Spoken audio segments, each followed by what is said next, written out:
For most of human history, people who kept bees called the leader of the hive the king. Not the queen, the king.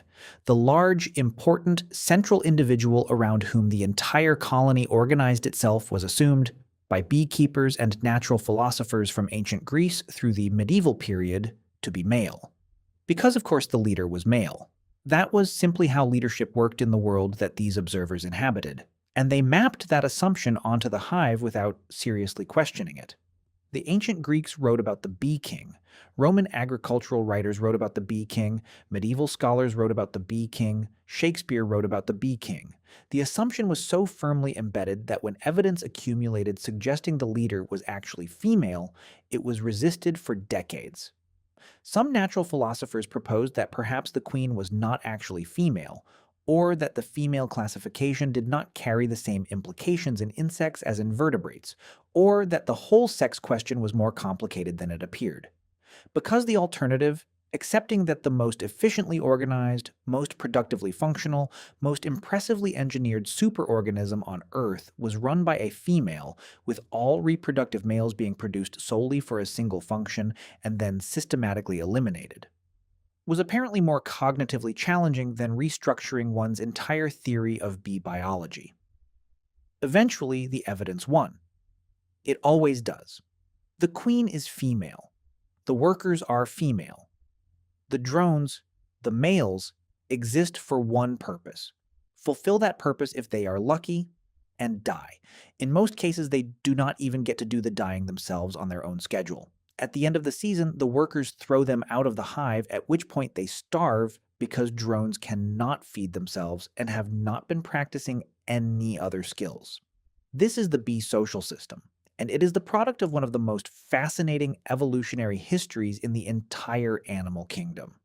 Start with why bee colonies have queens rather than kings, because the answer is not simply bees decided females should be in charge.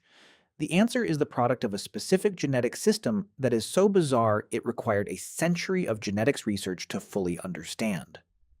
Bees, along with wasps and ants, their close relatives in the order Hymenoptera, operate under a genetic system called haplodiploidy.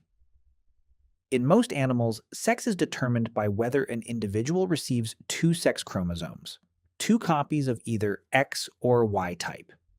In haplodiploid species, sex is determined differently.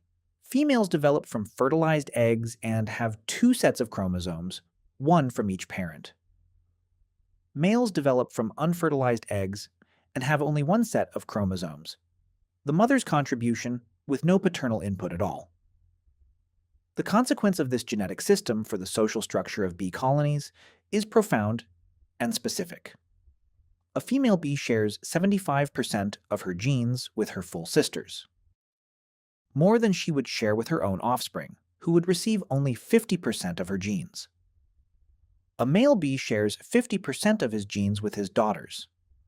The genetic relatedness asymmetry between female bees and their relatives is fundamentally different from what would exist under ordinary diploid genetics. This asymmetry has a specific implication for how natural selection operates on social behavior in these species. In a haplodiploid system, worker bees are more closely related to the sisters they help raise than they would be to their own offspring if they were to reproduce independently. From the perspective of inclusive fitness, the measure that counts the reproduction of genetic relatives as well as direct personal reproduction, a worker bee that helps raise sisters is doing more to propagate her genes than she would by producing her own offspring.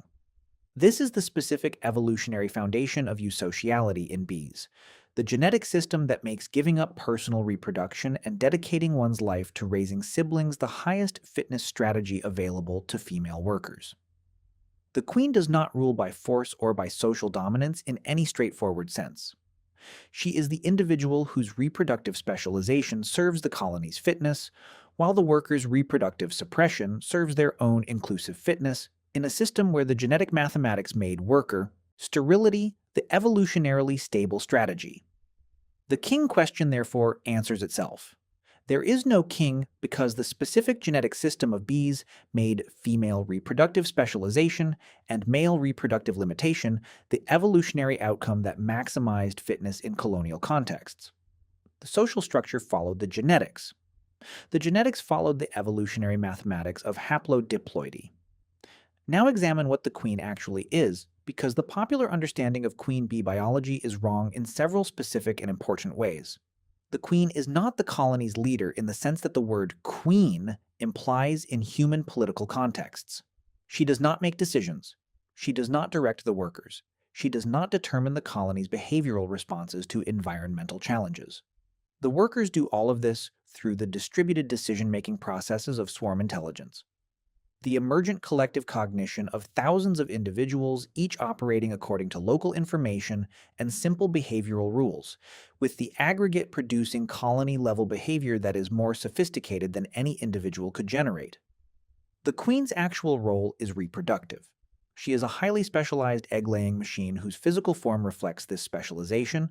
Her abdomen is proportionally enormous relative to her body. Her ovaries are fully developed and productive, and she lacks many of the behavioral capabilities that worker bees possess, including the ability to forage effectively or to produce wax for comb construction.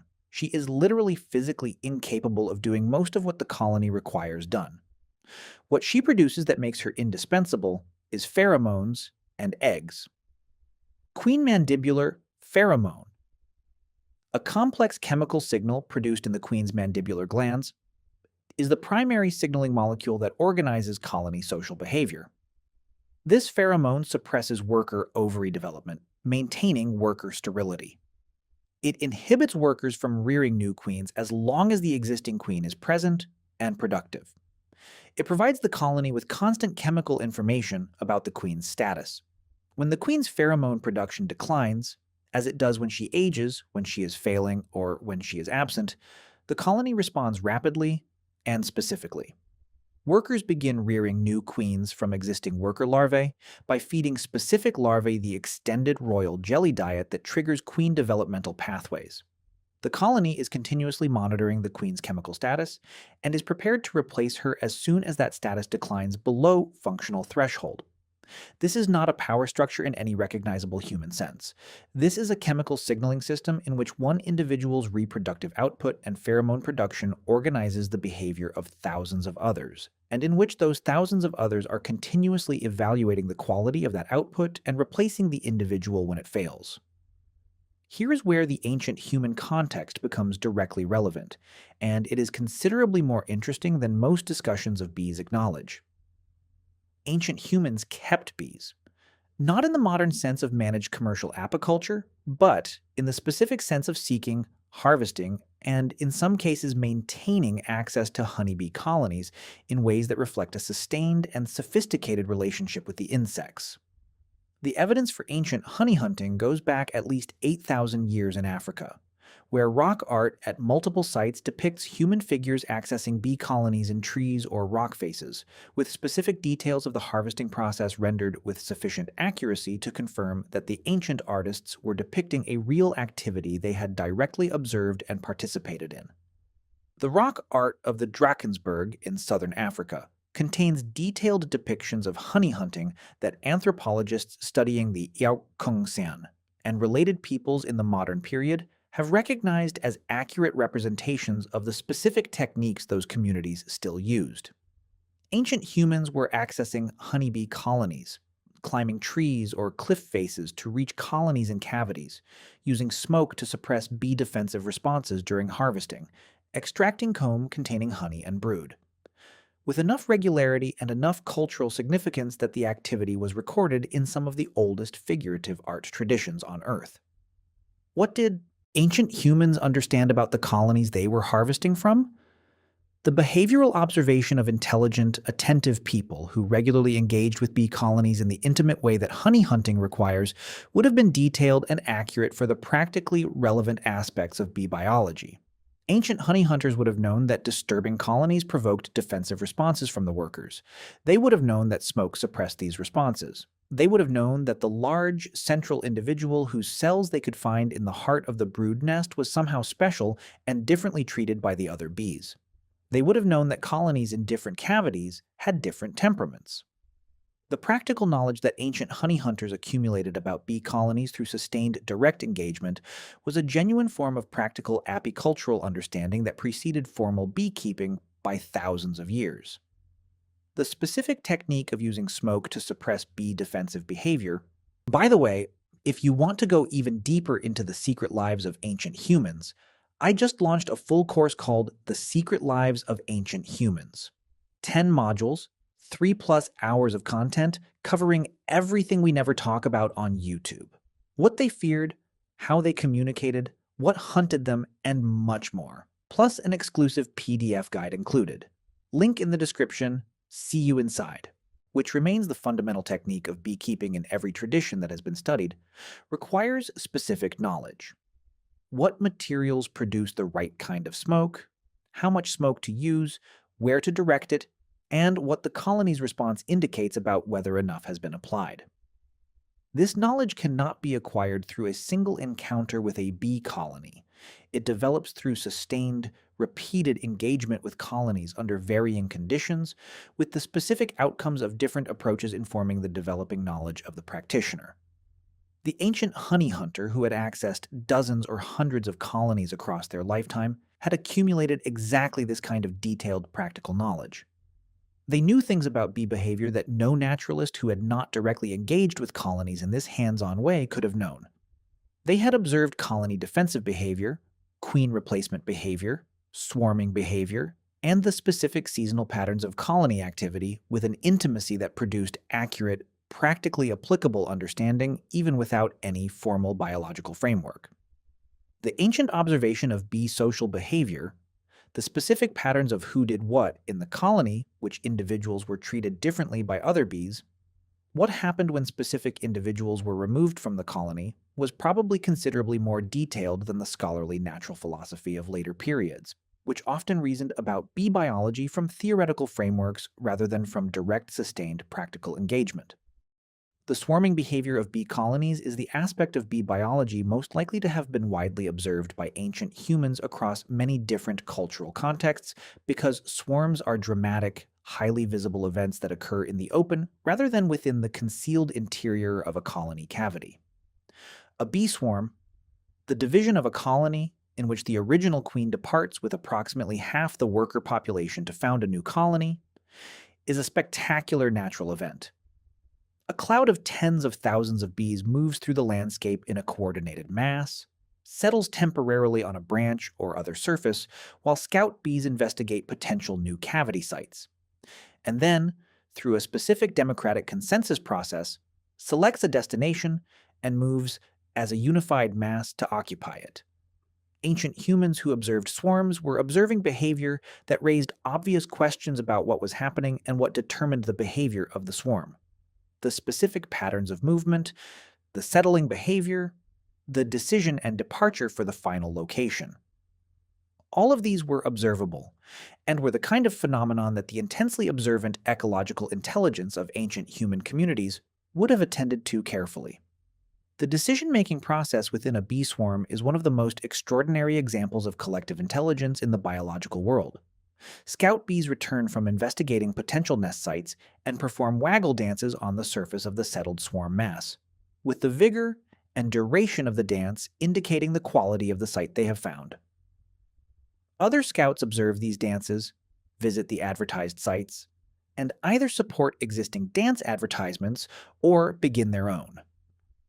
Over hours to days, the group converges on a consensus, not through any central decision-maker, but through a process of competitive dance advertising in which the best sites attract the most vigorous supporters, and the lesser sites are gradually abandoned.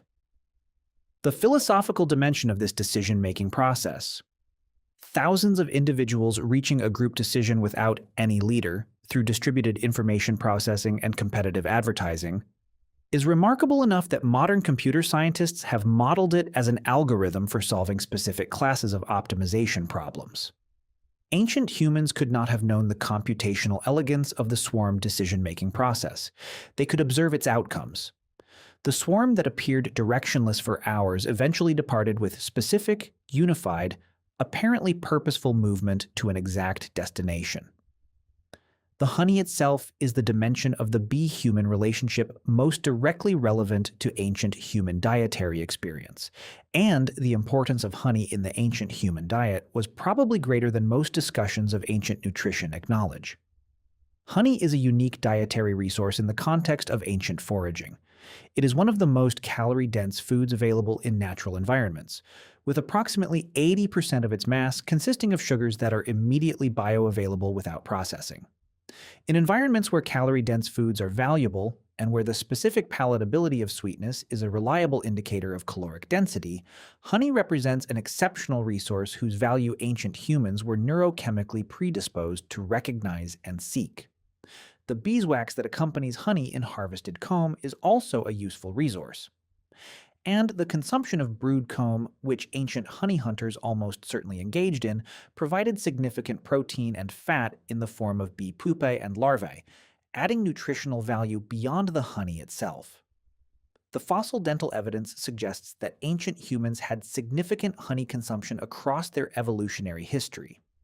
The specific pattern of dental wear and decay in some ancient populations, when combined with the evidence for honey hunting in ancient rock art traditions, is consistent with honey being a regular significant dietary component rather than an occasional rare treat. In some African ancient populations whose rock art traditions include extensive honey hunting depictions, the evidence is consistent with honey contributing meaningfully to seasonal caloric budgets. Ancient humans pursuing honeybee colonies were not engaging in casual, opportunistic foraging. They were engaging in a specific, skilled, dangerous activity that required significant technical knowledge and that produced a dietary resource of sufficient value to justify the very real risks of provoking the defensive response of tens of thousands of stinging insects. The fact that this activity was practiced broadly enough to be depicted in rock art traditions across multiple continents speaks to its significance in the ancient human resource acquisition strategy. Here is the dimension of bee biology that most directly connects to the ancient human experience of observing and interacting with these extraordinary insects. The question of how ancient humans understood what they were observing. The bee colony in the ancient context was not just a honey source. It was one of the most visible and most accessible examples of complex collective behavior available to ancient human observation.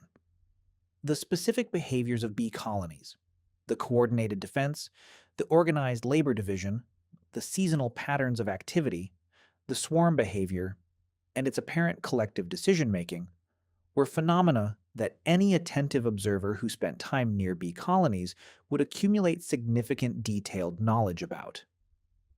Ancient human ecological knowledge systems were built precisely for this kind of sustained, attentive observation of complex natural phenomena with practical relevance. The ecological knowledge frameworks that ancient communities maintained for prey animals, for plant communities, for seasonal patterns and environmental dynamics were the same cognitive frameworks that would have been applied to bee colony behavior. The ancient understanding of bee colonies was probably not biological in the modern sense. It was almost certainly embedded in cosmological and symbolic frameworks that connected bee colony behavior to the broader categories through which ancient communities organized their understanding of the living world.